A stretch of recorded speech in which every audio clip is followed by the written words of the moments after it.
Welcome back to Setubal and welcome to the women's 3 kilometer knockout, part of day two's action here at the World Aquatics Open Water World Cup. I'm Will Rollo, rejoining you for what promises to be a fierce and fast heat. I'm alongside World Aquatics commentator Alice Deering, and we've got 22 athletes about to take to the water. Now, this isn't just a repeat of yesterday's 10 kilometers. The winds picked up, there's a bit more surface chop, and the water temperature has dropped slightly, currently sitting at 18.5 degrees. It's a little fresher, a little more unpredictable, and the format only adds the tension. 22 athletes start, but only 20 will move through to the semi-final. That means if you're on the edge of the pack, there's nowhere to hide and not much time to recover if things go wrong early. Alice, we know the knockout format rewards confidence, but with only 2 swimmers going home, how do you expect the field to approach this opening round? Hey, so I was thinking about this, and I honestly would love to see swimmers approaching this as if it is a normal heat in the sense of only 10 can go through, especially for the athletes that this is the last chance to get this 3K knockout experience before a World Championships. For those that are looking to get into the medals, I think approach this with intent. For those faster swimmers, they can, if they want to, get away with, finishing in 16th or 17th place. But I just think come in and commit to this. Like it's only 1500 meters, and then you've only got a K, then you've only got 500. It's relatively short for open water swimmers and for distance swimmers. So I really would just like to see everyone commit to this properly and not try and get too tactical with it. There's still like a lot to play for in terms of, getting those wins in and gaining that confidence for the 1000 and then for the 500 afterwards. It's all ahead of us here. We look through the field, as we mentioned, only 22 athletes set to take to the water in this heat, which just turns up that dial of pressure ever so much. There's still a star-studded lineup in the water, or getting ready to take to the water, should I say. That field includes the champion from Ibiza and Leah Boy. Today's conditions, and especially after yesterday's race, you'd say, Alice, really do feature the German. Yes, definitely. She still looked so strong yesterday in the race. Didn't quite get onto the podium, but still had a really good swim. And just, she was first place in Ibiza. She won in Setubal last year, and she's just such a strong swimmer. Really good commitment to it, and I think she'd be one of those that would be looking into. Oh, yes, only 2 people are going to be dropped out of this first heat, but. From what I know of a lot of these women, as swimmers, as competitors, they still want to be up there. They still want to be winning. They still want to be leading the pack. So I'd be expecting Lisa Powell, Ginevra Tadaducci, Leah Boy to be up front and driving this heat forward. As well as some of those athletes you mentioned there, Bettina Fabian, fresh off a European title in this event. It's going to be very tight competition at the front, but another name to keep in mind, Alice, Brinkley Hansen of the USA. Just her second event this weekend, the first time she's raced at this level in open international series. How do we see Hansen pulling through these heats, hopefully semi-final and final? I'd love to see her up front and up there competing with the likes of Leah Boy, Powell, Tadaducci, Caroline Juice. I'd really like to see her up there and getting that good experience in. I know I keep speaking about experience, but for someone like Brinkley Hansen, who is only 15 years old, or 15 or 16 years old, very young, great opportunity to learn something new, try out her 3K knockout. She had her first 10K senior debut yesterday, and it's on the eve of her first World Championships that are going to be in Singapore, setting up for such a fantastic Olympic cycle for her. So this is another great opportunity for her to get in and start taking it to the senior athletes. And we're missing the 10 kilometer champion from yesterday, Moesha Johnson, going back up to altitude to finish her preparations for the 2025 World Aquatics World Championships, just over a month away. That obviously sort of speaks to the point that we discussed this knockout provides an opportunity for athletes that may not be happy with the result yesterday, and it gives them another chance to have a crack. With that in mind, with Moesha's almost shadow being cast on the race, who do you think's the one that's going to stand up the most? I'm looking to Tadaducci for that, to be honest. Tadaducci and Leoboy are probably my two favourites. But you've of course got the likes of Angelina Martinez in there as well, who had a great showing in Ibiza in the 10K, and she ended up finishing 10th in the 3K knockout. So I think she'll be coming out swinging here, and I expect to see a good showing for her as well. And also Abina from Japan. I mean, she was so fast yesterday across that first straight, and I'd be really excited to see if she's looking to utilize more of that speed. I'm just seeing. Yeah, she is in. Yeah, sorry, I was just checking my start list to make sure she's in, definitely in. Yeah, so and Abina next to Lisa Powell on this start line. I mean, we know where the speed's coming from in terms of where to look when these swimmers dive in. We talked about it in the women's 10 kilometres yesterday, but the same goes here with the knockout. Whilst we have a smaller field than what we saw in Ibiza, this is still absolutely stacked. It's a really condensed field, as we've talked about, Alice, with a number of impressive athletes ready to take to the water. One thing that I did want to note is the way that the race played out in Ibiza. It was very similar to the men's. It was a really quick last 500 metres. What we saw from the men's race is this course isn't quite as fast. There's a lot to go into that. That includes currents, chop, the temperature of the water, etc. Do you think that that plays into another athlete's hands? As you said, Angela Martinez, really one of those stronger women in the field that loves a hard and fast sprint finish. Yeah, I'd agree. I mean, as you saw with the men's race, it was just that like rapid finish, get your fingers on the touchpad as soon as possible, and David Bethlehem managing to get himself through first. But it really does allow the likes of a swimmer like Logan Fontaine and then Marc-Antoine Olivier, who maybe don't have.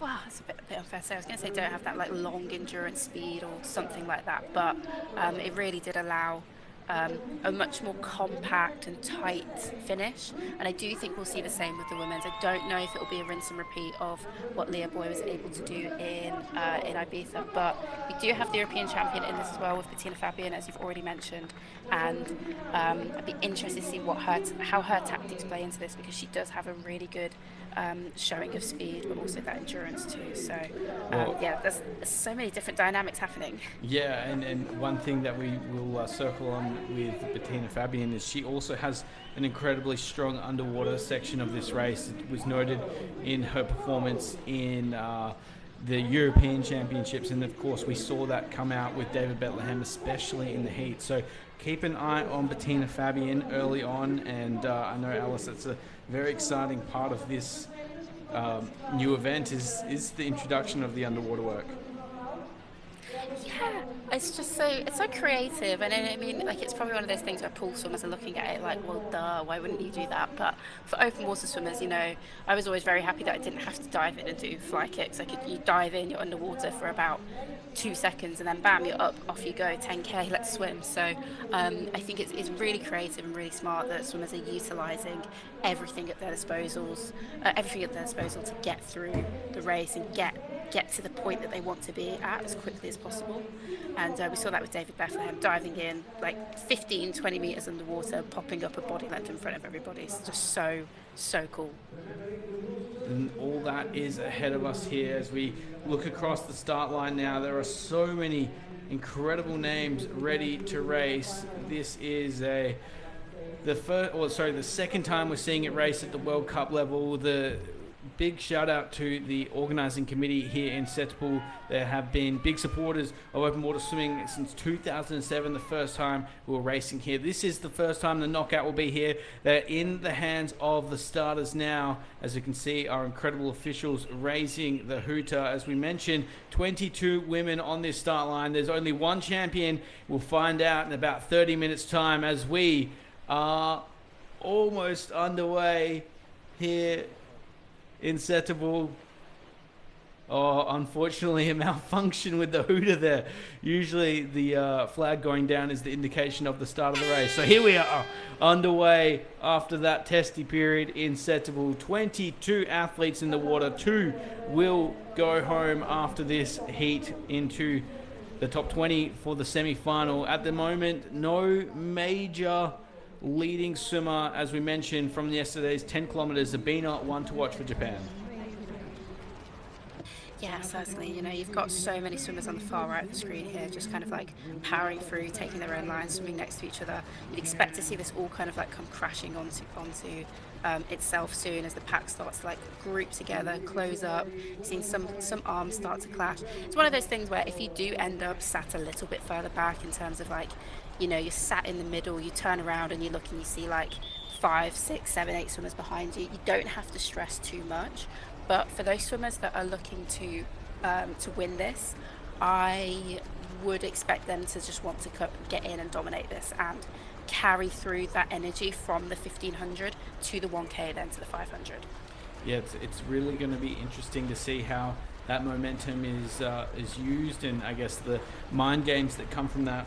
Just a quick apologies to all spectators around the world. Unfortunately, Bettina Fabian's actually not racing in this knockout. Early indications were that she was, and of course we saw her at the end of the men's race. So apologies for that mishap, but we look forward to seeing the European champ race once more in the future. For now, though, our attention is certainly at the front of the race. It looks like Ariabina of Japan has solidified herself in that first row, but not the dominant start that we saw yesterday as they make their way through this chop, and the conditions really have changed in the last half an hour, Alice. Yeah, sorry, my turn to apologise. Tadaducci is not swimming, unfortunately, either. So, what I think here is interesting. Sorry, I will get back to your point on the conditions of the course in a second. But how many swimmers are saving themselves? I find very interesting. So we haven't seen Victoria from Hungry Swim. She's also having a stellar season so far. No Bettina Fabian, no Tadaducci, no Maurice Johnson. Very few of the Italian swimmers that we typically see, like Barbara Pozovon. And I also think we're missing the French swimmers as well. Sorry, I'm just trying to look through the starts.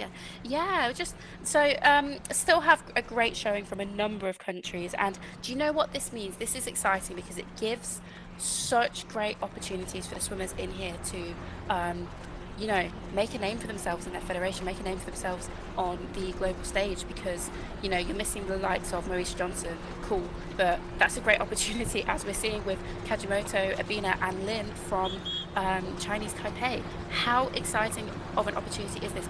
Get in and go for it, you know, take what you can from this. You come back to your countries with a medal on a stage like this.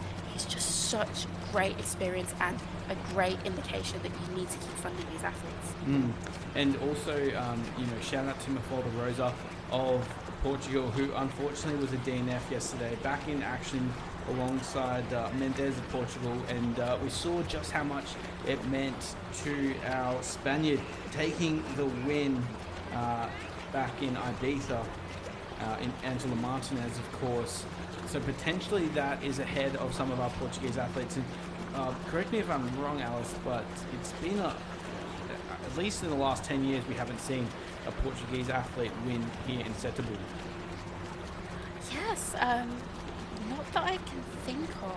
And you know, there was Angelica Andrew, I believe. I do apologise if I'm getting her name wrong. She was a fantastic Portuguese swimmer.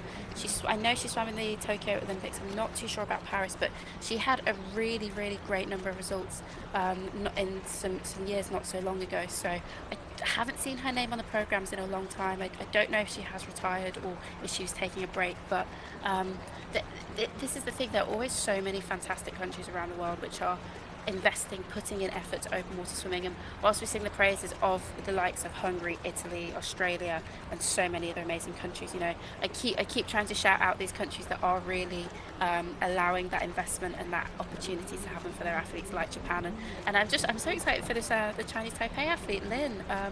Yeah, it's just really fantastic to see the grounds, the fertile grounds that the 3K knockout is allowing for so many different swimmers.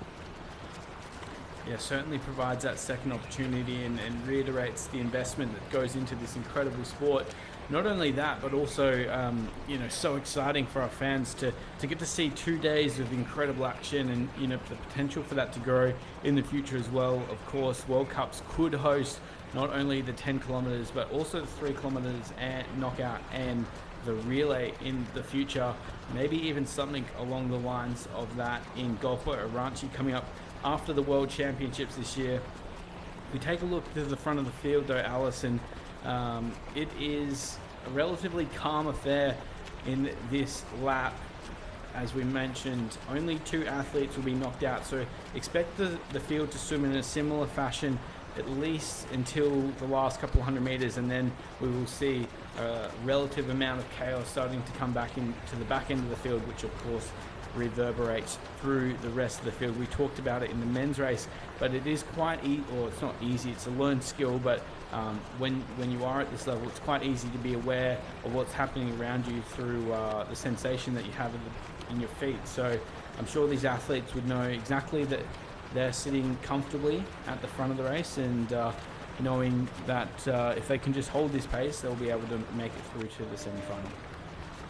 Yeah, it's so true. It's quite nice to see the swimmers be able to, especially at the front here, be able to swim with some like relative comfort, as opposed to what we're typically used to see, or we'll pretty much always see in a 3K knockout race. So you can kind of see the few swimmers that are going to be battling for those final few places on the finish line. But for the swimmers who are obviously sat at the front, they're aware they're at the front, they're in a comfortable position, and then everybody else kind of grouped in the middle. You just want to make sure no one's coming past you at that point. You can kind of afford to go along with the pace and go along with the ride. I think we can see Lisa Powell closest to us in the second row in the black hat that says Monaco. I believe that is her, and I am expecting her to. I think she'll be my favourite, to be honest, to take home the win overall. And it's a bold thing to say. We've got some. Yeah, I don't know. I think this is a really, really great opportunity for her. I know she's got that speed, and she also has that endurance as well. We see her sit at the front of 10Ks for quite a long time. And and then it just starts to fade a little bit in laps 5 and 6, especially when Marisa Johnson decides to turn on that heat. But she's always consistently up there. Of course, like putting in the speed and the power from the Japanese athletes in Kajimoto and Ibina, I think that will be her challenge. But I'd really, really love to see her punching onto this podium today. We'll see how that plays out. They are about 50 meters away from this turn count on the far side of the course to make their way back in the opening leg of this 3 kilometer knockout. 1,500 meters the distance. We can see Kajimoto and Ibina, the 2 Japanese athletes, sitting at the front, really starting to enjoy their spot in that position. GB athletes sitting in there as well. Always a shout out to the GB athletes in those bright yellow caps. It makes it so much easier when we have those in the field. Oh yes, big up my team, Britain. It is always just nice when you have caps like that, and we saw that with the Czech Republic. I believe the Brazilians often have like a bright orangey coral-ish cap, but yeah, it makes it so much easier for us as opposed to the white and black. So again, if any federations are watching, I know it's tactical. To be fair, you have the Hungarians with bright green caps, and they're some of the best racers in the world. So if it's a tactical thing, completely understand it. I often didn't want to race in the yellow cap. If I'm being completely honest, I would try and opt for the blue and the black. But there are options out there for us, and it just makes for a colourful field.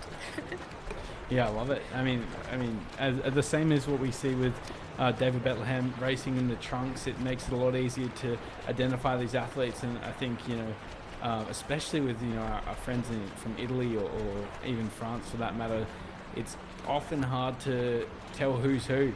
So shout out to Team GB doing their most in those fluorescent yellows and sitting in comfortably behind now. I think that's Abina. So it's a good swim in the opening leg here. Yeah, definitely. After we saw her put in that effort yesterday in that really blinding hot leading out, which was so well deserving of that 1K prize money, like so well deserving. And it's Interesting, the pace does look a little bit slow. I think they know that they probably don't need to do as much, but still leading it comfortably, having that space between themselves. And you've got Ella Dyson from Britain just sat in behind them too. So seems like it's a fairly comfortable pace given how wide the pack still is and that everybody's still pretty much tucked in there. You can see Italian swimmer, a French swimmer, and also Lisa Powell from Monaco as well. So, yeah, it'd be interesting to see if anyone tries to make any crazy moves going into the finish now and round this buoy onto the final straight. But it looks like Ella Dyson is trying to get up onto Abina and Kajimoto. He'll be interesting to see if they allow her to find that space or if she manages to get it for herself. But maybe she's just enjoying both of their drafts as well. It can be hard to tell sometimes. Yeah, no, it is often hard to tell, especially coming out of those turn cans. It's often hard for the leading athletes to find the exact line that they want to swim on, and often can lead to somewhat chaos, especially when the pace isn't too hot, which it currently isn't, and that's no surprise. Only 2 athletes will be removed from this heat, so the majority of the field would definitely be swimming as comfortably as possible whilst making sure that they are safe.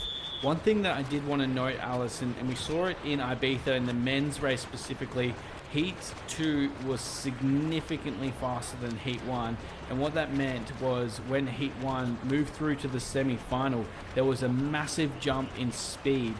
And where that's relevant to today's race is the heat that's currently in the water. When they get ready for the semi-final, there is going to be a significant change of speed, and I think a lot of athletes are going to be caught out in that. Why does that change of speed impact so many athletes? Yeah, that's such a good point. So basically, it's kind of like if that's just where your limit is, that's where your limit is, unfortunately. And you can't, whilst draft makes like a huge difference, it makes it much easier to swim, so you don't have to swim like too hard to maintain it.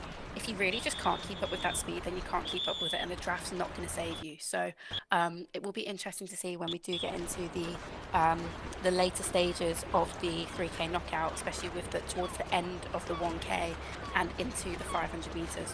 What does this look like for the athletes? Like who is like clinging on, who's hanging on? This pace definitely hasn't been too testing for the majority of athletes here. I think there will be definitely some swimmers who are sat in the wider pack that are just probably kind of looking around, realising that they're comfortably through. And be interested to see Brinkley Hansen is in this. I'd be really curious to see how she reacts to this in the 1K, and if anybody looks to put in like a strong spurt of speed, because as we do move through the 1K, it will be much shorter, and then all of a sudden only half of the field are going through, as opposed to the majority of the field going through at this point.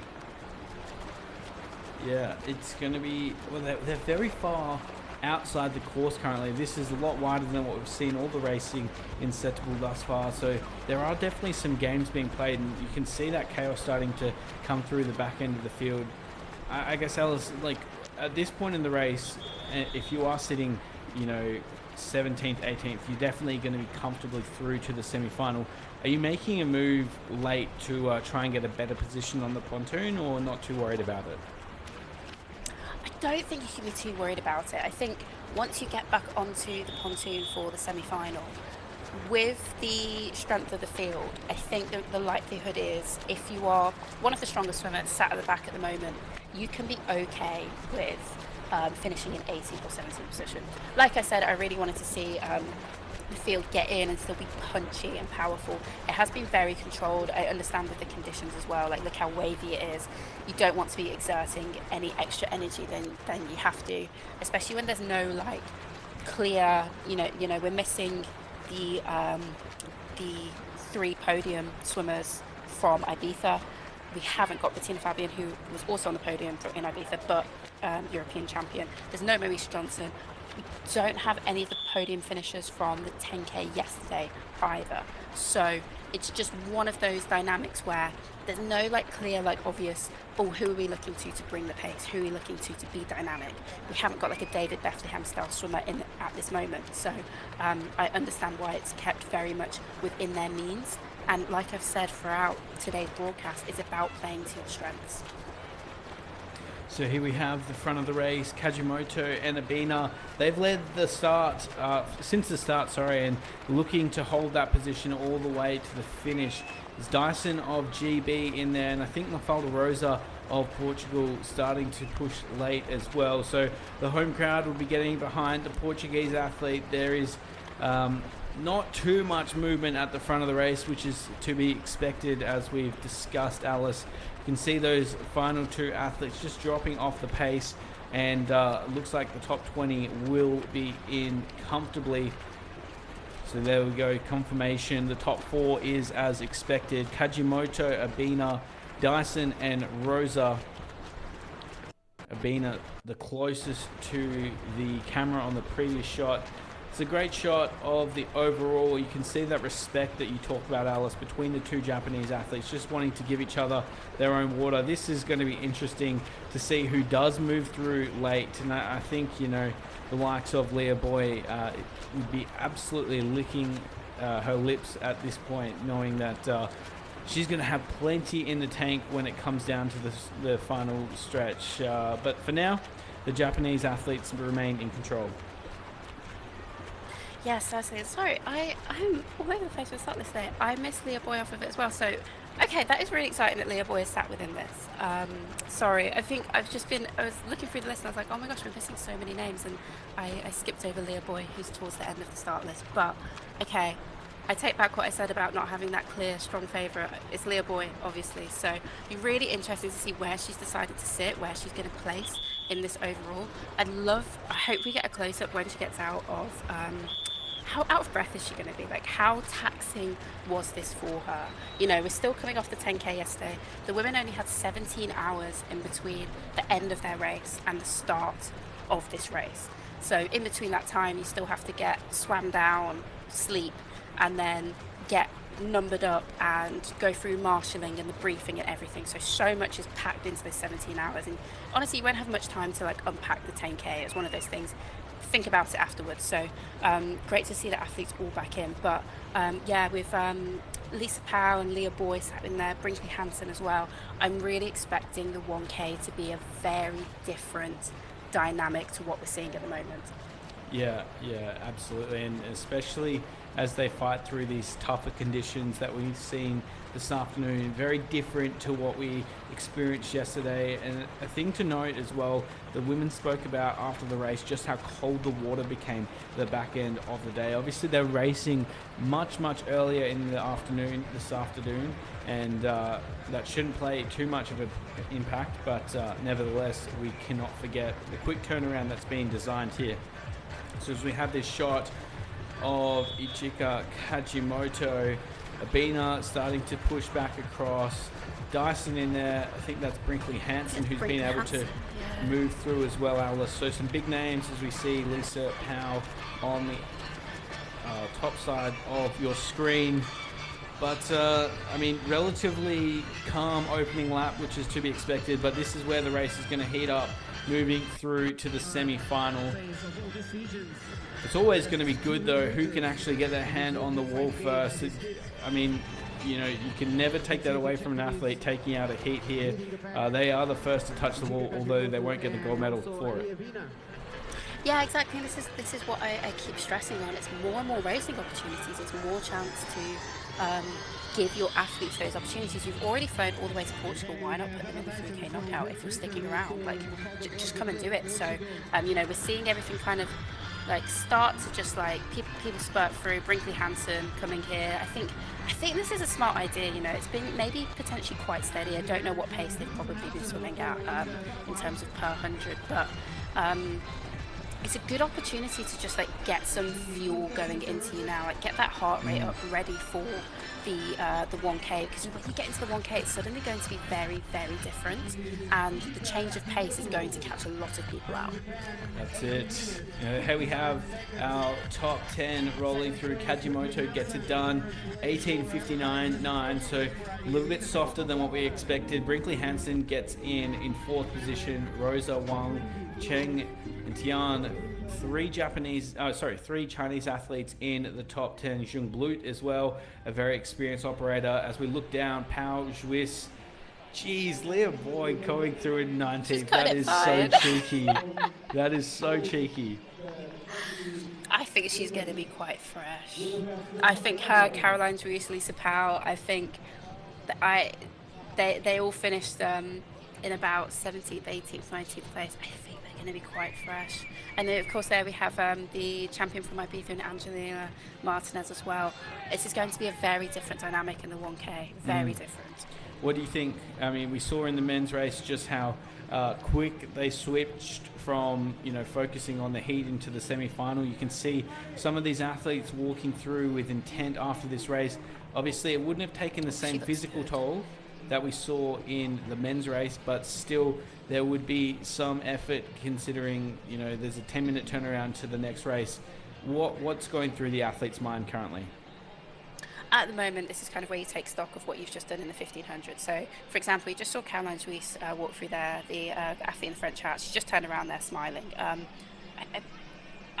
looking at her thinking she looks like she's just done maybe like I would use colours, so we use white, pink, red. So pink is like a decent level aerobic and red is threshold. So it looks like she might have, she's walking out of here like she swam a 1500 at like a 150, 160 heart rate. Nothing crazy high, a perfect kind of like warm up, swimming around. That's kind of the way she's walking out looking. So I'm just looking at her thinking, if she gets in some good moments here, gets that fuel in, and maybe spikes her heart rate ever so slightly, and gets that blood pumping around her, I think getting into this 1K, it's going to be it's just going to be so fast from the start, and I really know it's going to catch a lot of swimmers out who were maybe pushing a little bit harder than they needed to in the 1500. What do you think? Yeah, what's your feelings towards it? Yeah, just watching some of these athletes, honestly, there is no better feeling than doing an open water race where it doesn't hurt. I think Yes. it feels so magical when you get out and you're like, oh, I actually feel really good. And I think there's a lot of girls on the start line now that are experiencing that. I have to agree. With Lisa Boy, just coming, she swam the 500 in Ibiza in like 5:18, and I know it's not going to be that fast here today, but you see her coming through in 19th place. So, she was definitely taking in the information around her, looking around. You've got the likes of Angelina Martinez, Lisa Powell, Caroline Ruiz, Leah Boy coming through towards the end there. This is where I was being very hopeful at the start, being like, girls, get in, let's go for it, like, let's still commit to this 1500, but with only 17 hours in between the finish of the 10 and the start of the 3K, I knew I was being very wishful with that. So you might be listening to me like, why would they do that? But I think just in terms of preparation for the World Champs, it would have been ideal if they really treated it like those moments, but at the same time dealing with that fatigue and also playing to win. If you're playing to win, again, as I've said, you play to your strengths, and at the moment Leah Boy, Lisa Powell, Juice kind of taking these moments to have a good swim out from yesterday, if I may be so bold as to put it down to that, to enjoy the draft, to get a good swim out, and to potentially remove any of the feeling and the stiffness from the 10 without exerting themselves too much. Yeah, and really starting to enjoy exactly the experience that is the 3 kilometre knockout before it does get intense. But the beauty of the way that this is structured is they've finished halfway of this race now. They've only got to swim another 1,500 metres, and I'm sure that plays on the psyche of these athletes. As we look back to the highlights from Heat 1, it really was quite a dominant show from Japan out in front. Just not too interested in playing any games back of the field, and good on them for driving the pace, similar to what we saw yesterday. Yeah, absolutely. And this is the thing, like, it's important to have those people to look to when you need the pace driven, because at a certain point, what are we all going to do? We're all just going to swim like 22 people wide in a straight line and then just have a little drag race at the end and see who can do it. No, someone has to be committing to this race and driving it forward, and they still swam it in a way which you can tell was comfortable and reserved enough for themselves, and didn't need to stress themselves too much into getting to the finish. So, through comfortably, control the race. You can really see the current here, like kind of taking those strokes but not moving anywhere. It's really frustrating when you finish a race and you're like trying to claw to to the ladder to get Yeah. out of the water. Yeah, I mean that is tough racing. To finish into a current certainly makes it very difficult, and that's where it's going to be oh so important where you're positioned, especially on the last lap. Here we go though with our semi-final as we see 20 athletes ready to take to the water, so we drop our back two from the heat. But now there's only 10 spots up for grabs, Alice, and we can see some of the athletes looking very nervous as they make their way down to the start line. Yeah, this is almost more difficult than the way the men had to race it because you're lulled into a very false sense of security, um, especially for those athletes that maybe wouldn't have made it through if there was like more swimmers or if there were two heats. It's just one of those things where you're thinking now, oh, that 1500 was actually okay. Like, what's this 3K thing about? But to be lulled into that false sense of security, you are setting yourself up for a shock, and B, potentially a big disappointment. So you really can't get complacent here. You have to be ready to fight through this. It's going to be a very, very different race. This 1K, as we know it, is going to be faster, but with only 10 spaces on the line, so far fewer than before. You're going to have to be gunning from the start. Well, speaking of gunning from the start, or I guess experiencing this exact moment, you know, Leah Boy is the defending champion from Ibiza, the only woman to ever win a World Cup 3 kilometre knockout, and she was quite clinical through the semi-final into the final.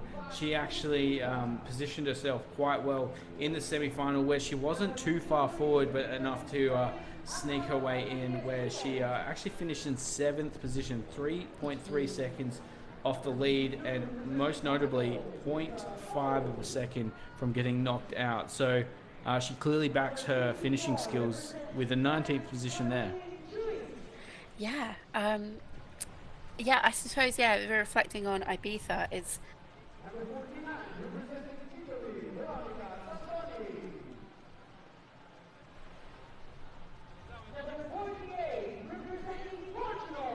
Bethlehem and um,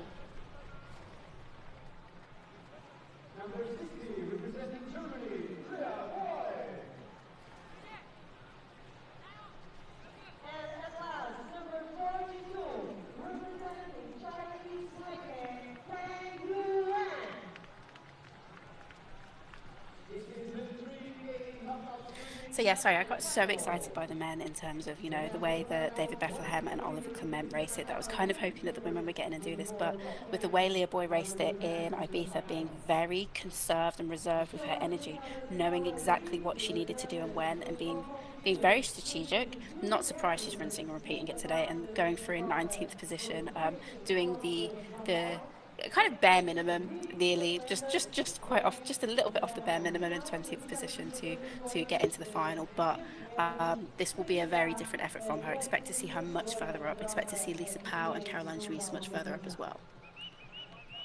So moments away from the start here in the semi-final, you can see our official getting the hooter ready, the green flag also out of the bag, almost ready to be up in the air. The final check of the hooter, of course, we saw that as a little bit of a mishap in the heat, but here we are for the semi-final, 1,500 meters away from crowning our champion, and we are in the water. A very casual start once more, only 10 spots up for grabs in this race, and at this stage, no one really showing early dominance. In fact, even Ella Dyson of GB just battling ever so slightly early, Alice.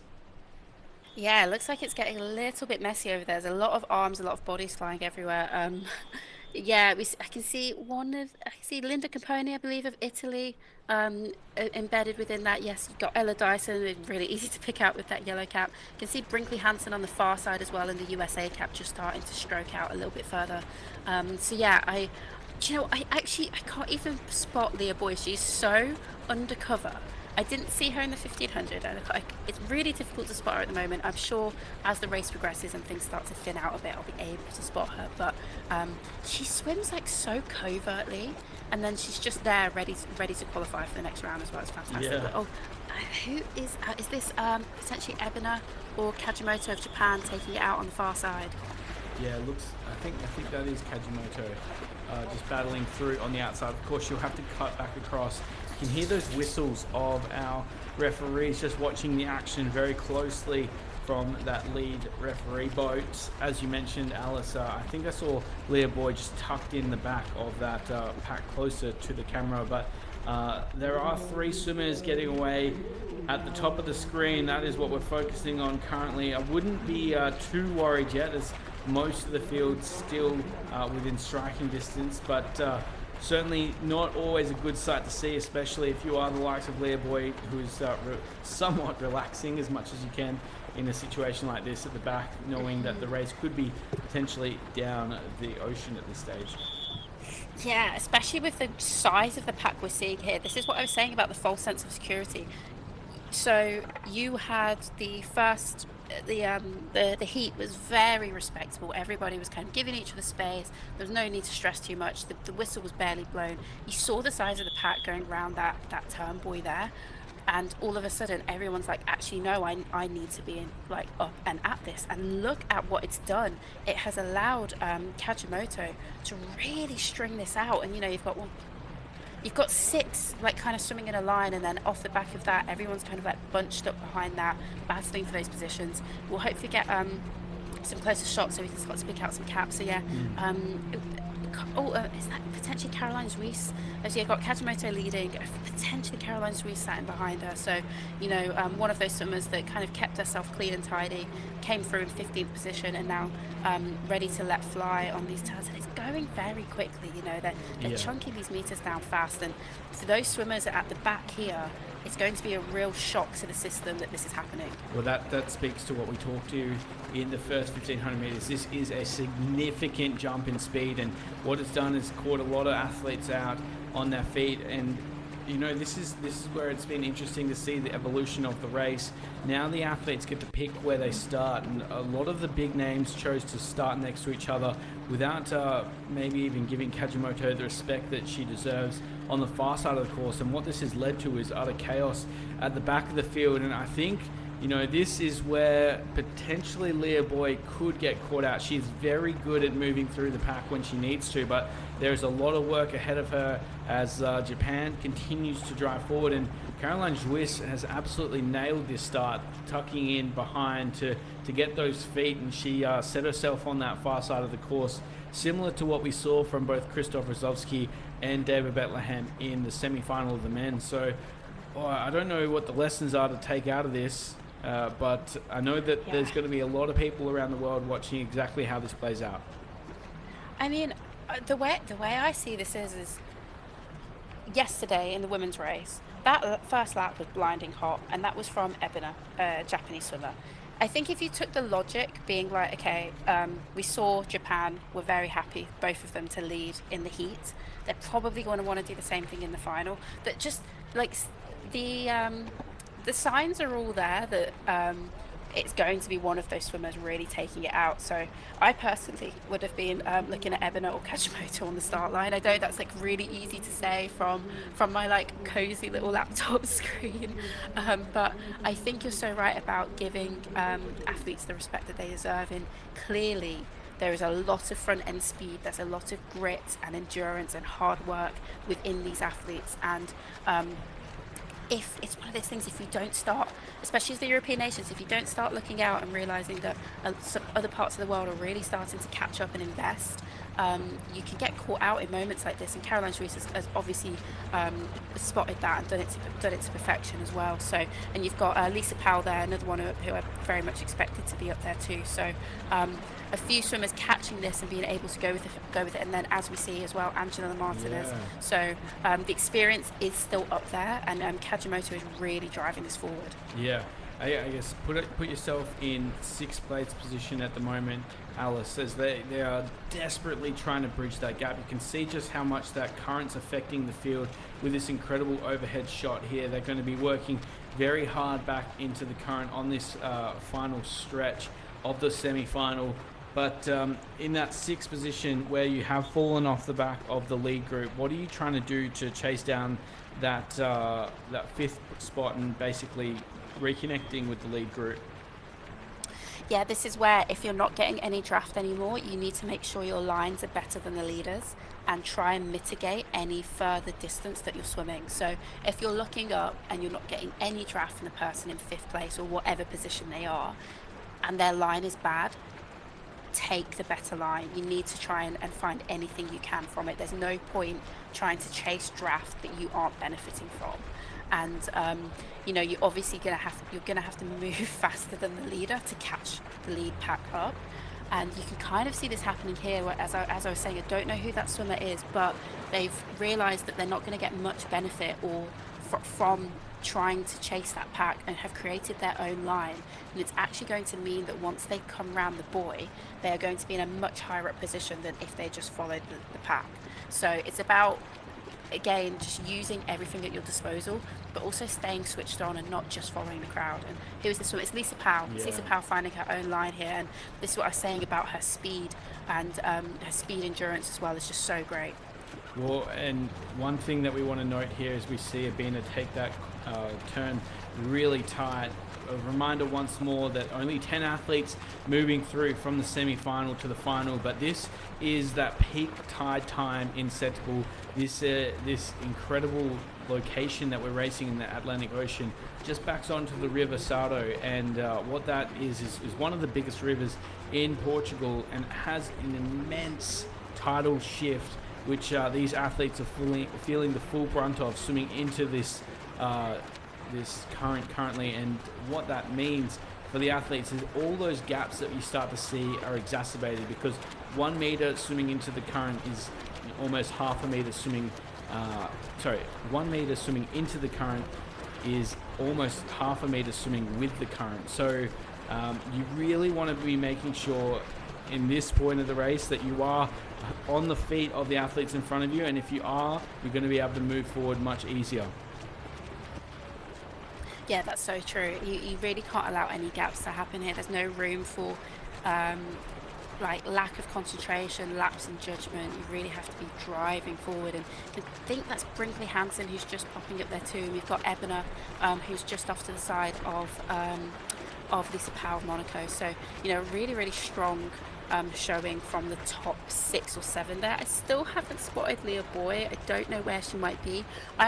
I trust in her ability that she will come through in 9th or 10th position. I really do think she'll just make that magic happen. But at the moment, in those kind of last few places to get into the final, it's going to be anybody's game.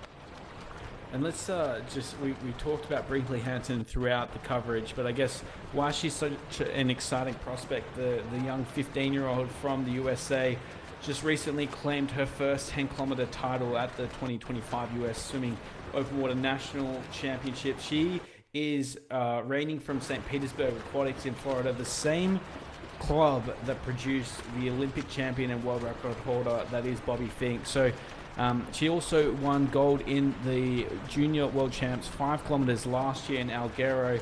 So certainly a name to keep an eye on, especially as the US ranks continue to develop in the lead into LA. Yeah, I think what's so impressive about Brinkley is, of course, her age, and then I start thinking about how the junior open water swimming works. So she swam the 5K last year.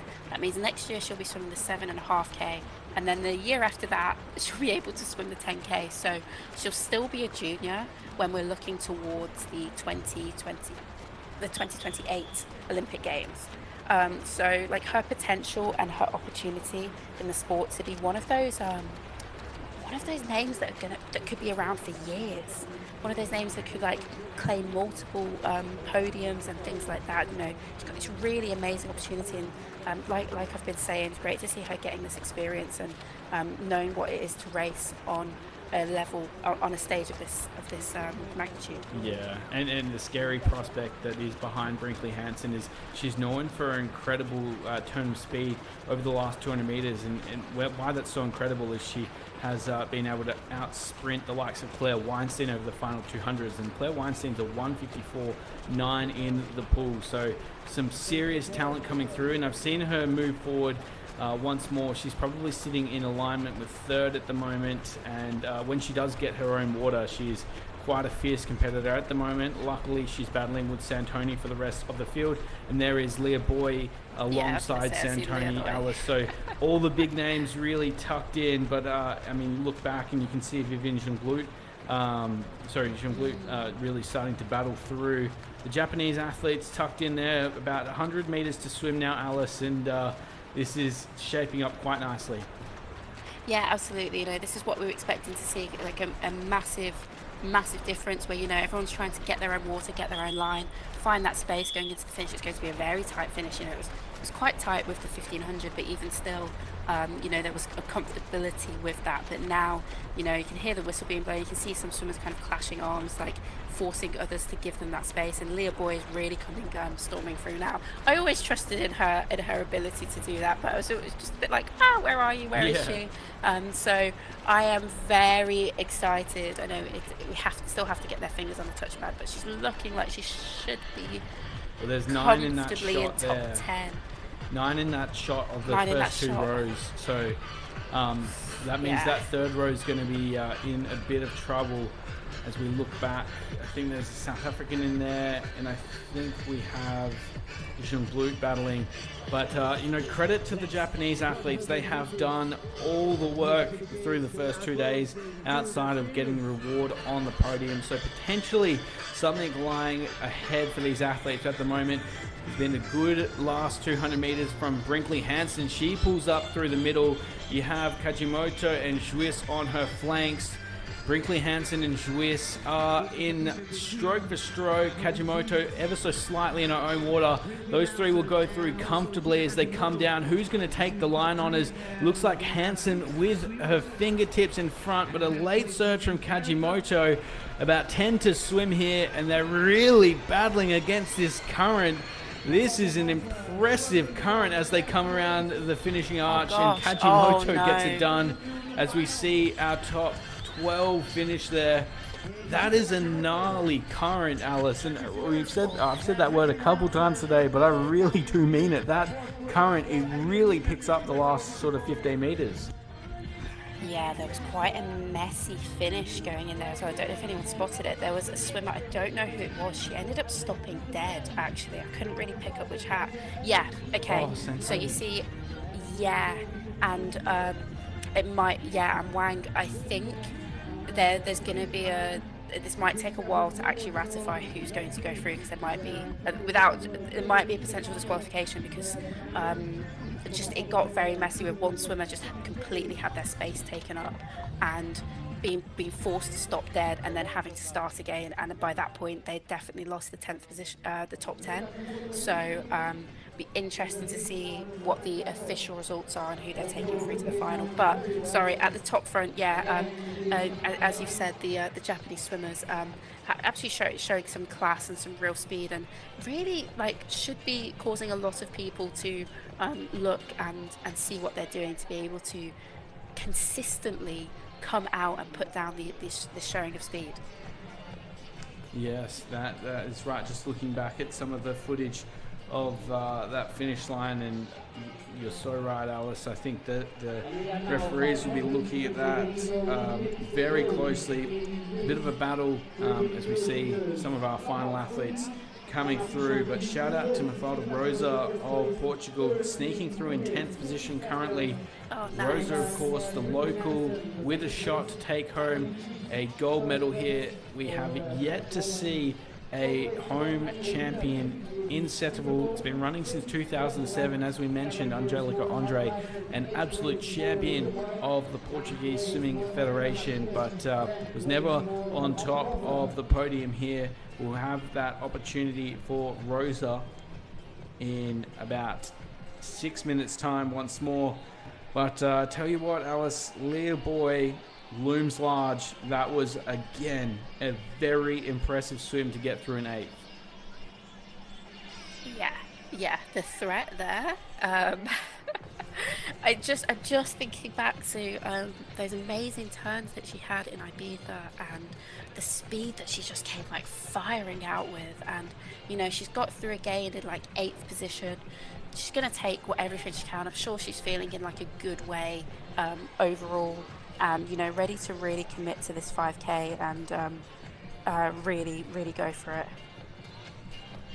So just receiving confirmation, we currently are holding more than 10 athletes in the finals pending zone, and I guess we'll wait for the ratification of the results to see which exact athletes will be making it through to the final. One of the key points that this knockout enables, Alice, is the opportunity to speak to your coach between each race, because of course the coaches are very, very cognizant of everything that's transpiring in the water and around the water. Of course, they are the statisticians and the I guess the tacticians at the same time, and that is a very underrated feature that the knockout enables. It's so true. The most you can get in a 10K is going through the timing gate, and there are so many different voices shouting so many different things, and you have the wash of the water over your ears and you can't really hear anything. And I think there's only one or two times that I've been able to like actually get information from my coach around what's going on.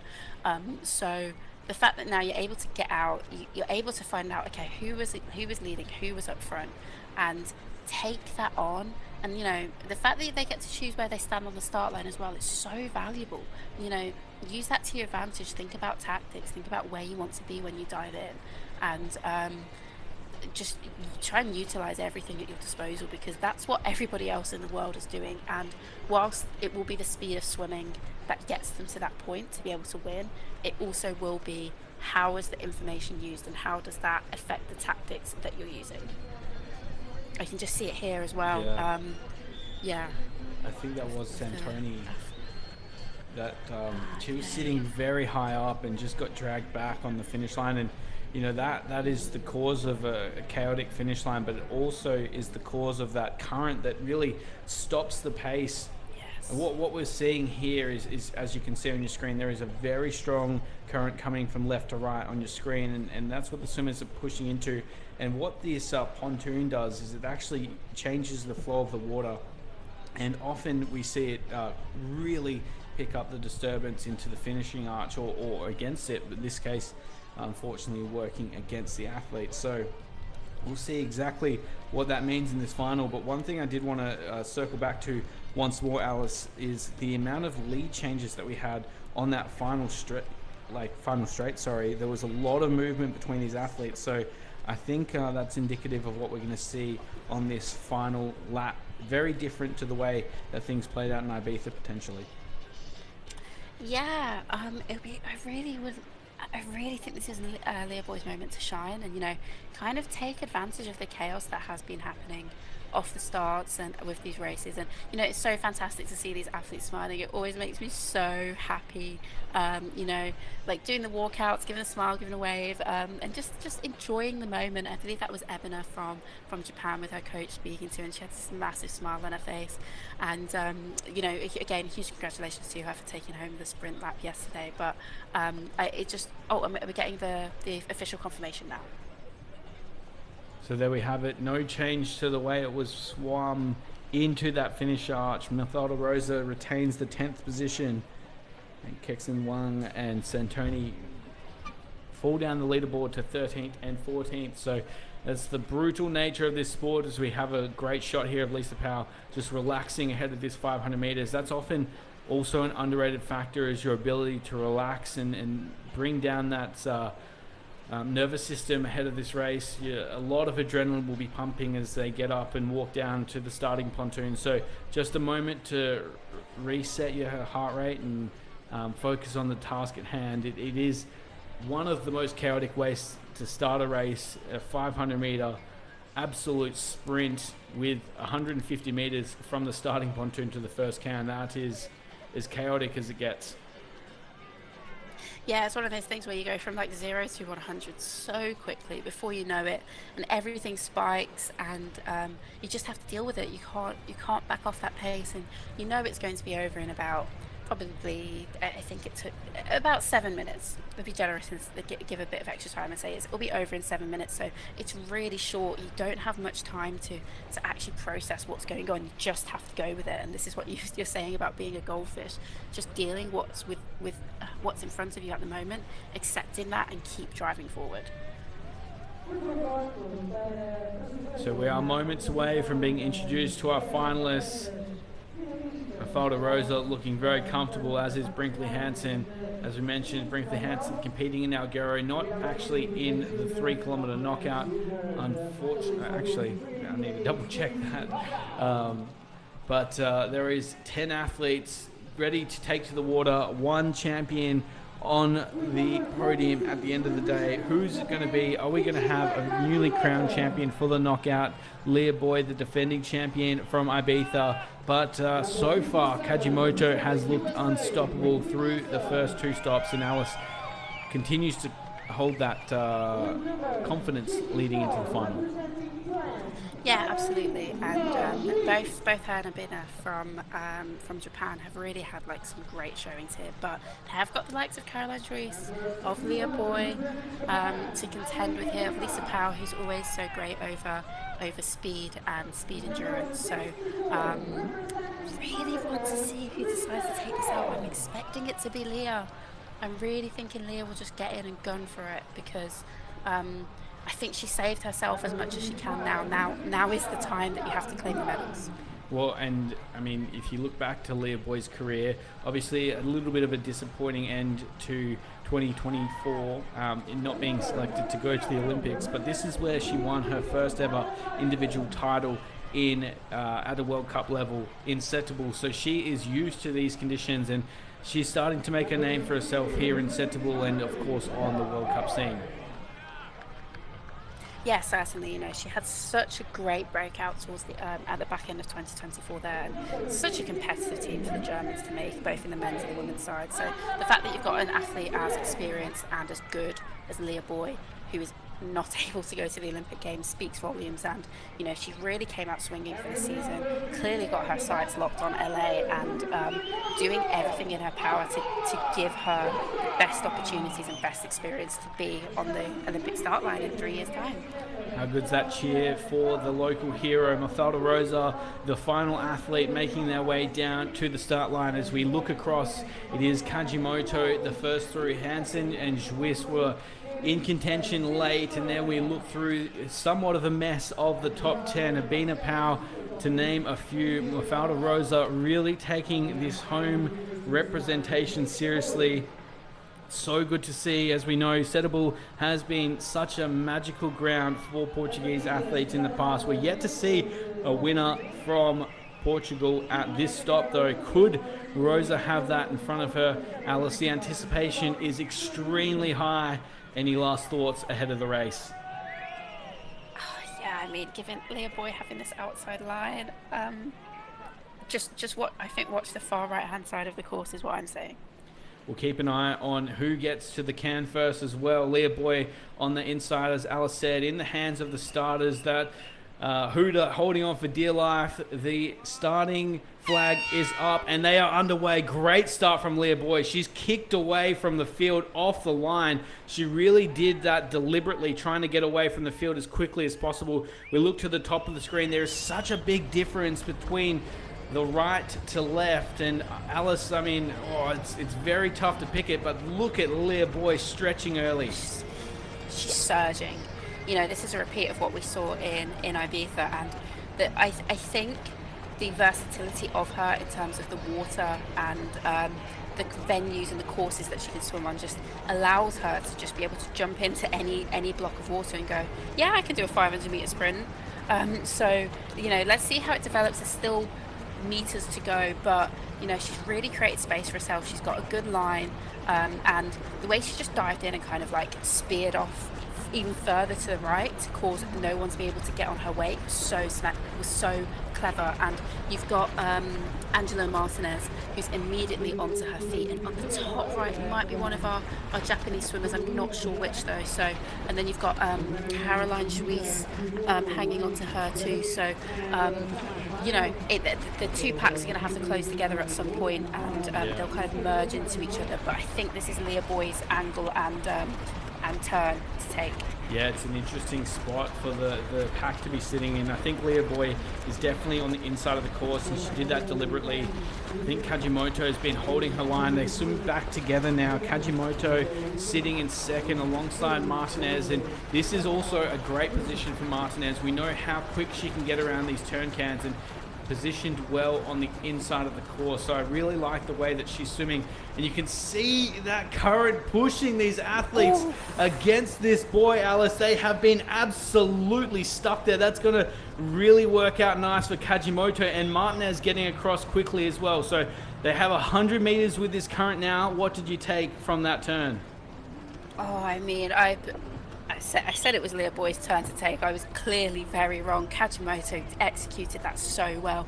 She held her space. She kind of ended up tying Leah Boy into a really challenging position where there wasn't anything she could do but wait for Kajimoto to move around. And now Kajimoto's got strong line. She's got the speed. And Leah Boy's, I don't know if she's trying to make a move on or if she's going to bide her time and wait. It's quite hard to tell with the way the current's moving and the effects that it's playing on the athletes. Well, this is a turn that you don't mind being on the inside line for, and the next turn as well. So Kajimoto has gone wide here. It won't pay out as much as it did on the first can, but she does have sort of preferential positioning. You can see Martinez and Leah Boy battling, and that's not what you want because it gives the space to Kajimoto. She's now taking a full body length lead. This is an interesting way to play out. And the rest of the field, Juiz and Abina now up into 4th and 5th. Yeah, I mean, giving her this kind of space is challenging because even still, like, whilst you expect Leah Boy to be able to like surge forward and take that moment, it's going to be so challenging for her. Constantly battling against the current, especially when you're going to take that final turn around that boy. And you've also got other athletes to contend with. You've got Caroline Juiz sitting on your hip. It looks like they've managed to take that gap out of her, but Leah, if she wants to win, cannot afford another turn like she's had the previous two. It needs to be really clean, really smart, and out of the turn needs to ideally be surging up onto Kajimoto's hip within a few meters. So we'll watch this turn once again. A reminder to everyone, there is a very strong current at play here in Setubal, pushing left to right of screen. They're about to go around the final turn can, and what this is going to do is those swimmers on the outside of the course are really going to have to battle hard against the inside. Leah Boy's positioned herself well again. We'll see just how close to the line they are swimming. We have Juiz behind Kajimoto on the top of your screen there. This is going to be interesting. This is where the men's race really came to fruition as it opened up. All 4 athletes will have 100 meters from this turn. And Alice, this is very exciting racing. Kajimoto not giving an inch, but Leah Boy with a better position. Yeah, it's just difficult because whilst Leah has the better position, she doesn't have the right of way because she's behind. So Kajimoto is obviously just going to like glide over here, and the same thing is going to happen that has happened around the previous 2 turns where Leah Boy ends up kind of getting sandwiched out. Leah is over Caroline Juiz here, and that is great. Leah had such a great turn there. This is what I was talking about. She needed to get that right, and she has got it right. And now she's going to pull in front of Kajimoto, I think. Yeah, massive turn there. That was the thing where, like we've been saying about the goldfish, she had a poor first turn, she had a poor second turn. That third turn, she knew she had to be clinical and get it right and find that space. And thankfully, the space was given to her by Kajimoto and Juiz as well. Like they kind of adjusted a little bit, or the current has forced them to come round in a certain way. But Kajimoto's really driving forward here. She's challenging Leah. I love this. Well, Japan yet to win a World Cup gold. Ichika Kajimoto has that ahead of her. She has found another gear here. Brinkley Hansen charging through for the US as well. Juiz holding the feet of the Japanese athlete and trying to push up in contention. We'll see what the line is. I think Kajimoto is going very close to shore.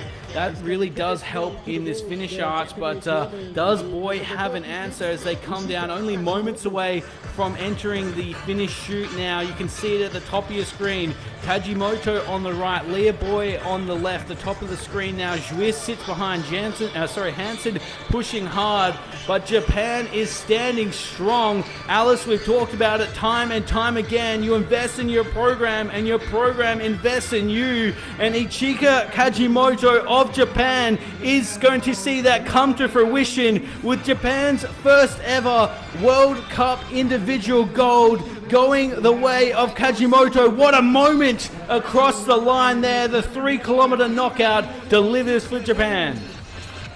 Oh my God, I'm so happy for her. I'm so happy for her. Like, honestly, it's one of those things, like, we often see the same nations on the podium, and it's fantastic that we have that depth, especially in Europe, but to see Japan get that first gold medal on a world stage, on a World Cup stage like this, is so exciting against some other fantastic athletes in the field. And, you know, this is what I was talking about. She committed to the 1500, she committed to the 1K, and it has paid off for her so well. Huge congratulations to her. It's so exciting. Huge congratulations to Japan as well. What I've been saying, they've been taking their athletes to these competitions for a number of years now, really truly investing in it, and it is paying out for them. Look at this. What a huge moment for Ichika Kajimoto and the open water swimming department in the Japanese Swimming Federation. As we've seen, there's been a deliberate choice to invest in experience at the World Cups, and we see just the raw emotions pouring out from Ichika Kajimoto. What a final that was as well, so tightly contested with Leah Boy and Caroline Juiz rounding out the podium. Brinkley Hansen really did fight all the way to the end, just narrowly missing out, but that was such an exciting way to finish off the action here in Setubal, and what a incredible moment for Ichika Kajimoto and Japan. Like, stand tall. We've seen some sort of signs of success coming through. They've always sort of really tried to be proficient in all levels of swimming, but this is a monumental day for Kajimoto. Yes, certainly. And you know, I've heard of some stories of some of the British swimmers going on training camps to Japan a good number of years ago now, maybe in like 2017, 2015, back there. So it took like 10 years ago. And I just hear the stories of the training sessions they would do and how tough and relentless they were. And I always wondered how it hadn't quite translated into the distance programs and into the distance athletes, but we're definitely seeing it now. And I'm genuinely so excited for them. They've got so much potential there. There's clearly athletes that are willing to get in and do the hard graft. You know, we saw Abina in the 10K take out the money lap, and then to see her teammate Kajimoto take this win home for them as well. What a fantastic weekend for both of the women, and the juniors with Kaito Tushimori coming up as well. Yeah. It's really so exciting. Yeah, so good to see as we look back at the highlights from the race now, and speaking on the Japanese swimming development, Yasu Harari back in the day, sort of the sole competitor from Japan in open water field, and almost seen as somewhat of an outlier from Japan to come and take to the craziness that is open water swimming, and what a legacy he sort of started now with this new generation that's coming through. And I've had the pleasure to watch them come down to compete at the Australian national titles for a number of years now and continue to develop, and today is the fruition of that. And what a time to witness this, as well as we get ready to head to Singapore for the World Championships. What a moment for the sport, really.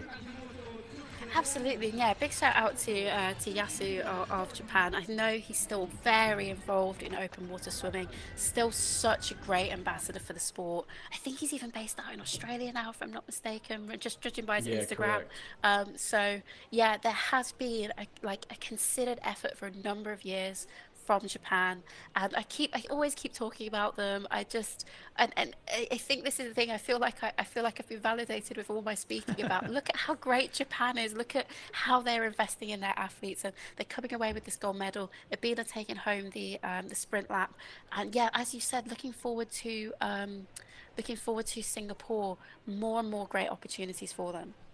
That's it. And also, as we look through the results there, the top 10 across the line, Caroline Swiss, what a weekend and what a month she's had. Really just so consistent. She took a triple crown at the recent French National Championships and then on the podium in the 10 kilometres and the 3 kilometre knockout. She is in fine form ahead of Singapore. Yes, certainly. She's really, really shining, and I think that this is what I love off the back of a home games. Sometimes it can be like the athletes from our home games, like kind of like shrink away or don't continue performing in the way that we'd expect them to. But we've definitely seen the opposite with Caroline Dries and Marc-Antoine Olivier. They've really came out swinging this season and are looking to be two very strong favourites for medals at the World Championships. And I really can't wait to see what they do. And Alice, as we finish off the action here in Setubal ahead of two very illustrious medal ceremonies, Setubal has produced once more, as we've said, the 16th edition of the World Cup here, racing back since 2007, and it just goes to show that it's just such fruitful water for open water swimming. It really is. I always think the thing about sexual is, whilst it challenges you and pushes you into places, I always think there's something so positive that athletes can take from it. I think there's always something like something redeemable about your race in sexual that you can go, actually, it wasn't that bad. So it always is one of my fondest venues. It is consistently there. It is a place that is kind of as I said, it ties together so many generations of athletes where you can all say, "Oh yeah, I raced in Setubal," and like it's a common ground, should I say? It's common ground for all open water swimmers on the elite scene to meet at. And we have seen some really difficult racing this weekend. The currents working in many different ways, especially for the women's race, where it was the complete opposite of what it was yesterday. So really taking to it well and putting on a good show for us. In the second edition at the World Cup level of the 3 kilometre knockout. What's the big takeaway from today? What do you think that the swimmers watching around the world are going to take from today's racing, both from men's and women's standpoint? Oh, it's a good question. I really think, sorry, sorry. I really think that I really like the way racing it of getting in and making each rep as leading each rep as much as you can. I think it paid off so well for Kajimoto. It obviously paid off really well for David Bethlehem. And the only person we've seen do it the other way so far on the four races that we've seen at the scene stage is Leah Boy, who took home the win in Ibiza. And she's still on the podium today, of course. But I think as we see, just like my little like statistics, like what are the trends, what seems to work. I think what works is finishing high up um, each time in each round, and just gaining that confidence that you can cope with the pace up front. Whereas if you sit a bit further back and the pace starts to go up, you might start to doubt yourself, or your body might not be quite ready for it yet. So I think that's my takeaway, especially for the World Championships. Oh, you're going to have to be going fast. Yeah, yeah. I mean, no secrets there, right? If you want to win, you have to be the first one across. As we look back now, though, to some of the results, some of the highlights from the men's race. What a start it was from David Bethlehem in this first lap, and I think it's going to be interesting to see the evolution of this event. It obviously takes a lot of effort, and we see the difference that there was there for Heat 1 to Heat 2 with Christoph Rozovsky. choosing a much different start pattern. And I guess, as we've seen the evolution in the 10K, we're going to see the same thing come across the 3 kilometer knockout. And the way that the format plays out is the evolution is going to be quick. That's such a good point because I'm just thinking now, like we have 10K swimmers. Everybody's a 10K swimmer at the moment, coming down to 3K knockout. Will we get to a point maybe over the next 2 or 3 years where we really see athletes just kind of targeting the 3K knockout and coming to these competitions and saying, actually, I'm not going to do the 10K. I'm gonna focus on the 3K this season. It's still a world championship opportunity. It has such a great, well, obviously all open water events, as you know, as a big open water fan, have great opportunity for the Olympic Games. But I think especially this and the relay have these really like special magical moments that, fingers crossed we can see them in an Olympic Games in the coming editions. But I think there's a real moment and opportunity here for athletes. If you're maybe not as competitive in the 10, start focusing on that speed. We've seen France, the French nationals, for example, they selected directly from a 3K knockout. They haven't picked the 10K swimmers to do the 3K knockout. There was a separate race for a 3K knockout to qualify automatically for the World Championships. What an opportunity for someone who's actually not so endurancey gifted to take that and still go to a World Championship. So I think within the next 12 to 18 months, we'll start to see potential bespoke knockout swimmers come through. Well, speaking on that, Alison, I know we're obviously watching the men's highlights here, but I do like to talk about things that scare us, and that is Lani Pallister is probably the best surf club swimmer in Australia. Actually, it's No. not even an argument. She Wow, is the best really?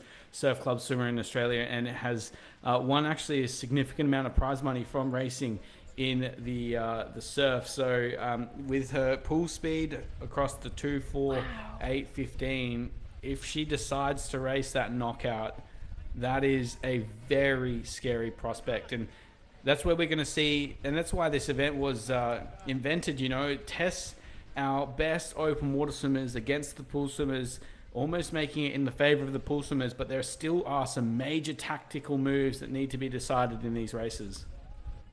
Oh yeah, absolutely. This is still open water racing, so I mean, if this was in the pool, it would be a very different, very, very different set of circumstances. But because this is still open water racing, you still have things that contend like the turn boys, like with Leah Boy, for example, in the race, just having two very difficult turns and then managing to find that magic on the last turn is so crucial to actually getting your fingers on the touchpad to get onto the podium. So whilst it invites pool swimmers into it because they are shorter, more palatable distances for our distance friends in the pool, it still requires that open water grit and determination. And yeah, just seeing David Bethlehem throw up I don't, what do you call that sign? It's like The a mobile Shaka. phone sign to me. Oh, I don't know about that, Alice. I think, yeah, we call it the Shaka, from Shaka, surfing. okay. Um, Ah, that's what it's called. yeah. Okay. No, Cute. good on Bethlehem. That is, I mean, we saw a sign of significant dominance from Florian Wellbrock after the win in Summer Bay over 10 kilometres, where he rolled onto his back and no one was in the frame. But equally so there from David Bethlehem, just throwing the shackers post race with a dominant win. And I guess, as we move into the women's highlights now, I would encourage anyone that's a fan of open water swimming just to go back and watch the finish of the men's knockout, where we see Logan Fontaine and Marc-Antoine Olivier just carefully squeeze out Christoph Rozovsky, and Rozovsky actually just falling well out of the medals in the end. So very, very smart race between the two Frenchmen, and no love lost between that triplet either into the final finish of the men's knockout. As we look through the highlights, though, Alice, we reminisce on lap one, the 1500 meters. The two Japanese athletes were just so strong from start to finish, clearly swimming with a deliberate mindset. Yeah, absolutely. They both came in looking to just dominate this, get into a comfortable position, allow themselves to dictate the pace, and just get used to leading. And, this is what worked so well for Kajimoto in the end. I think she wasn't ever afraid to lead and do the work herself. And I think it just ends up paying off in her being able to come around that final buoy. Yes, Leah Boy is just on off to her left, but she knew she didn't need to like try and fall in behind her or hop behind her to get a draft. She trusted her ability and her instincts and came home with the win. And what a fantastic win it was. That's it. This is the reflection on the semi-final. Utter chaos off the line as we went from 20 to 10. But as you said, Alice, the one consistency was our Japanese athletes just really stretching that pace out and almost, like you said, we've got to start putting some more respect on our non-European competitors, and that is with no disrespect to any European or non-European competitors, but I think the days of utter European dominance may be coming towards an end. I agree. I do. Yeah. I mean, so there's a lot of depth and a lot of big, strong athletes who win a lot of medals, hailing from the European nations. But you know, we really have to start, talking about. Of course, Marisha Johnson has forced her to talk about us, but there's still so many fantastic Australian athletes behind her, like Chelsea Gabeka, Kyle Lee. We're seeing the talent and the hard work coming out of Japan. So exciting. Got Brinkley Hansen and Claire Weinstein. I just, wow, Claire Weinstein, would be so interesting to see how this ends up shaping out at the World Championships, what her program ends up looking like. And the same with Brinkley as well. Really, really exciting prospects for them. So, I mean, Europe will keep driving forward. It will keep striving forward with, the likes of Victoria from Hungary up and coming. There's always another Italian man waiting in the wings, ready to take that place. And the likes of Marc Antoine, Florian Welbach, Ollie Clement aren't going anywhere. So, like we've been saying, we are so spoilt for the amount of people that want to really invest their time, money, and effort, energy, everything into open water swimming, and it's making for some fantastic racing. It's Yeah, so great to be a part of it all. yeah. By no means is the European dominance over. It's just there are more competitors ready to take the mantle, and that was evident today with Ichika Kajimoto. As we said, this is a big moment for open water swimming. Good to see the Asian countries back on top through Japan as we get ready for the medal ceremony for both the men's and the women's knockouts. Um, as we prepare, Alice, any final takeaways from that 3 kilometer knockout? I'm thinking about worlds. I'm thinking about worlds and how the heat get qualifying from the heat for both the men's and the women's. It's going to be so challenging with only 10 spaces available, and you're probably going to have, I think, maybe 60. You'll probably have two heats of 30 is what I would predict or imagine it'll be. I mean, the numbers that we see at World Championships now in the 10K, I mean, there are a lot of a lot of people swimming in them now. So I imagine the 3K knockout will also invite a good number of people. So I'm just thinking that heat is going to be much faster than a lot of people are going to feel comfortable with. That's a If great. you're an Ollie Clement or a David Bethlehem, Yeah. you're probably like, so you're going to be the one making that pace, right? But I think especially for the women, I think it's going to catch a few people out who are trying to be a bit more conserved with their energy. I think it might be a shock to the system, and we will have some upsets. It's a great thing to think about, Alice. And as we always say, tell a friend to get around open water swimming. This is a monumental shift for the sport. We saw that momentum carried through Ibiza as well as Soma Bay to start the season. We are here rounding out the action in Setubal ahead of this medal ceremony. And of course, only a month away from the action starting the 2025 World Aquatics World Championships in Singapore. But for now, stay tuned as we get ready for our medal presentations and the final action to come here from Setubal on day 2 of the 2025 World Aquatics World Cup Series.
Vamos então dar início à cerimónia de entrega de medalhas dos 3 km masculinos da Taça do Mundo de Águas Abertas. And we head back to the medal ceremony, this time for the men's 3 km knockout. And Alice, as we continue to see the dignitaries out in fine form at this World Cup, it is a friendly reminder that these events do not happen without the support of our incredible administrators that have continued to support this event in Setubal since 2007. Yeah, absolutely. And it was a point that came to mind earlier, and I got too excited with the racing that I forgot to speak about it. But the officials, the organisers, the safety boats, all of it, so much goes into making these competitions happen and making sure that our athletes are safe in and out of the water. So a huge thank you to everyone who makes these competitions happen for us, because we are so grateful and honoured that as athletes we do get these opportunities to compete. No, such a good point, and often, it's something that we forget to thank, and thanks for taking the time to acknowledge that, Alice. As we head to the podium, Marc-Antoine Olivier in third position. He is, as you've dubbed him, Mr. Consistent. Just always there. If there's a podium to be had, you probably get Marc-Antoine Olivier on it. And if not, he's always in the top 5. He's just so impressive. The back-to-back energy that he brings to competitions, and what an exciting World Championship this is setting up for him as well. And also Logan Fontaine, who we will have in the 3K knockout at the World Championships too. And then now finally David Bethlehem taking home his crowd. It's his first 3K knockout win. He has collected silver in Ibiza, a bronze at the European Championships, and now gold in Setubal. And again, this is looking like a really, really good and strong showing and field for the 3K knockout in Singapore, don't you think? Well, just reflecting on the race now, this is David Bethlehem's first ever individual gold at a World Cup, which is just crazy to say because he's been around for so long, but he's on top of the podium by himself finally. Congratulations to him. Yeah, huge congratulations, and what a stylish way to do it as well. And yeah, I think it's one of those crazy things. You can be an Olympic medalist but then not win a World Cup. It just shows how diverse and competitive and versatile open water swimming is as a sport, and the depth of athletes that we have. That even an Olympic medalist, this is his first time. Yeah, he's got an Olympic medal before he got a world gold in a World Cup. How cool! And I'm sure he's heard this before on the podium alongside Krzysztof Rozowski, but now for him, a proud moment for the young Hungarian.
Fortíssimo aplauso para os vencedores do knockout masculino. He's been so good for so long, but finally he stands on top of the podium by himself, flanked by two Frenchmen. What a podium it is, Bethlehem, Fontaine and Olivier. That is something to entice the open water swimming fans. Some good swimmers not on that podium either, but Alice, now one of the great initiatives introduced this year. We get to hear from the athletes themselves.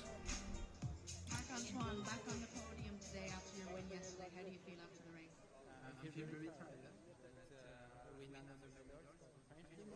we are happy to compete in the Setubal. Brilliant. And Logan, podium today, very strong race alongside your teammate. How did you find racing in the 3K? I love this new event and happy with this silver medal. And how did you find the conditions? I know you led from the start, really. You were in the top pack. Were the waves, currents tricky today, or you managed well? Yeah, I love difficult condition because it makes the race more strategic. So yeah, I did a good choice for my position between each race. Excellent. And David, your first individual gold at a World Cup. How do you feel after the race today?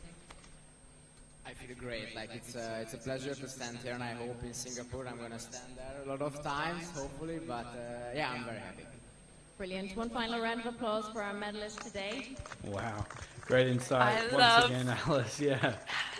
I love that. Good for him. You know, it's just like, I hope I'm standing there as you should, as you absolutely should. You should want to be aiming for that, and I hope we see him on there too. He's a fantastic racer and always putting in such great efforts. And yeah, huge congratulations for his first World Cup win. Yeah, it's going to be a long career. One of those names that we won't be forgetting anytime soon, Alice. This time we stay with the medals for the women's 3-kilometer knockout. Once more, acknowledging our administrators and delegates in attendance today to support this event. From one Mr. Consistent to another, or what would you consider misconsistent in Leah Boyd, just really, ever since Paris last year, it's just been so good at the World Cup. Yeah, it's another great opportunity for her, just taking everything that she's got and cementing herself as one of the athletes that I just...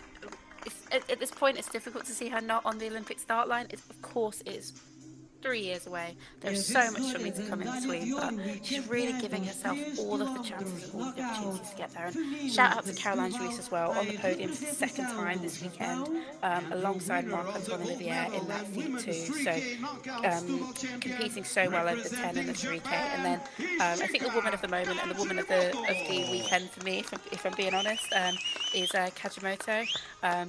So excited for her, and I realise I don't.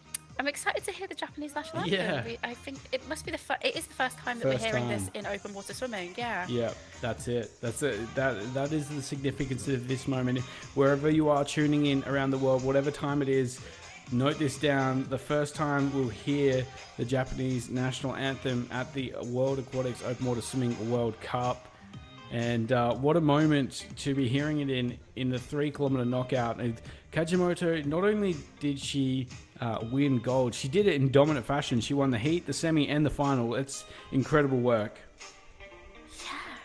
Yeah, good. Oh, amazing. And I think David Bethlehem did the same thing. If I'm remembering correctly. But huge congratulations, and the future is very bright, and so excited to see what all of these athletes will be displaying for us in Singapore. So here we are, a very proud Ichika Kajimoto of Japan, standing on that middle podium as we get ready to hear the Japanese national anthem. A vossa atenção para escutarmos o hino nacional do Japão. Now, ladies and gentlemen, please stand for the national anthem of Japan.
estão as vencedoras desta Kajimoto. prova da Alice, Taça do Mundo as we de get ready to hear from our podium in the women's 3 kilometer knockout. We've had Leah Boy, a World Cup champion. Now we have Kajimoto, a World Cup champion, and I'm sure they'll be providing us some great insight from the race.